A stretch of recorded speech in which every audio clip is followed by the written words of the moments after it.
The Prophet ﷺ prophesied that you will make an alliance with Rome in Akhirul Zaman.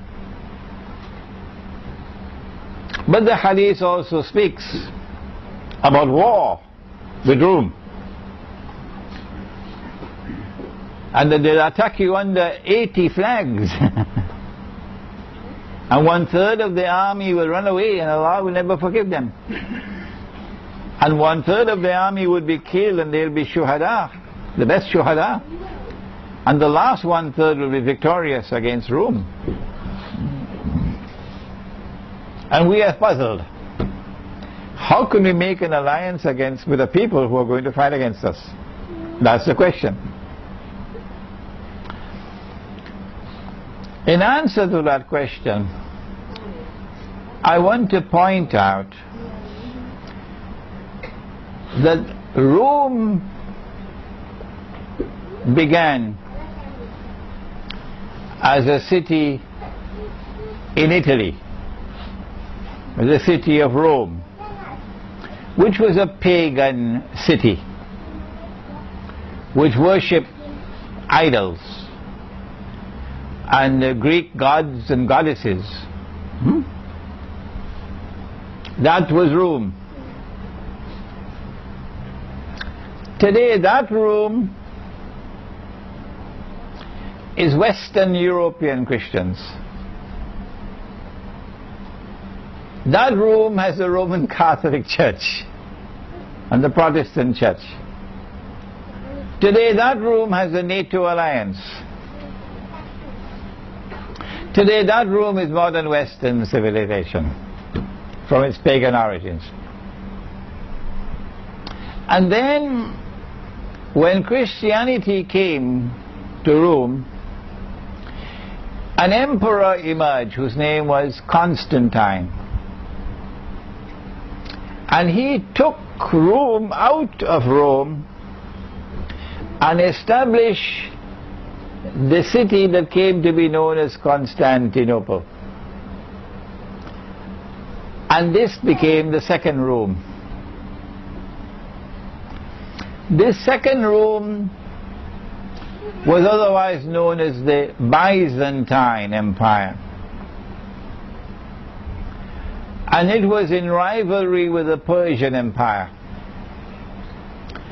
And when the Quran declared Ghulibatir Rum, the Quran was referring to this second Rome, not the first, the second one, which had been defeated by Persia.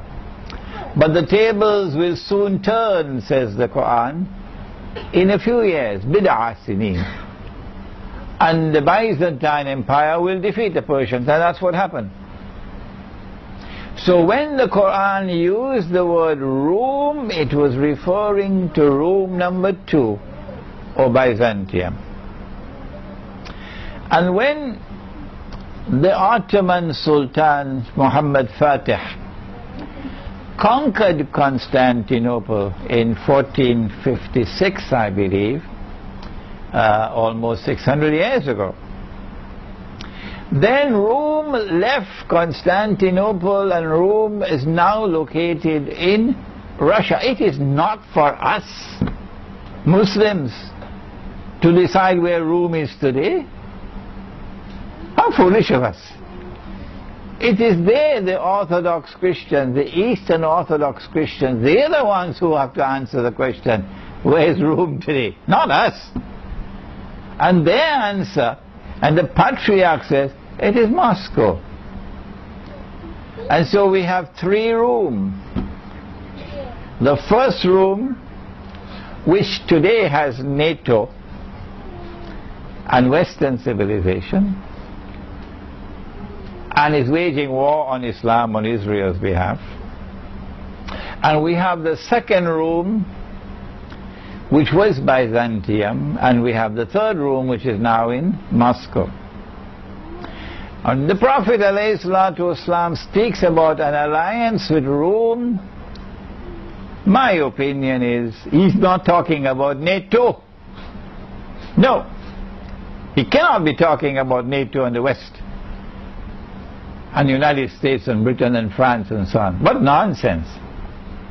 Because Western civilization has an alliance of Christians with Jews.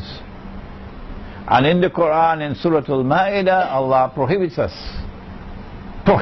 from an alliance with such Christians and such Jews who are allies of each other. بَعْدُهُمْ أَوْلِيَاءُ بَعْضٍ. So the alliance with Rome could not be NATO or Rome number 1. The alliance with Rome cannot be number 2 because number 2 is gone.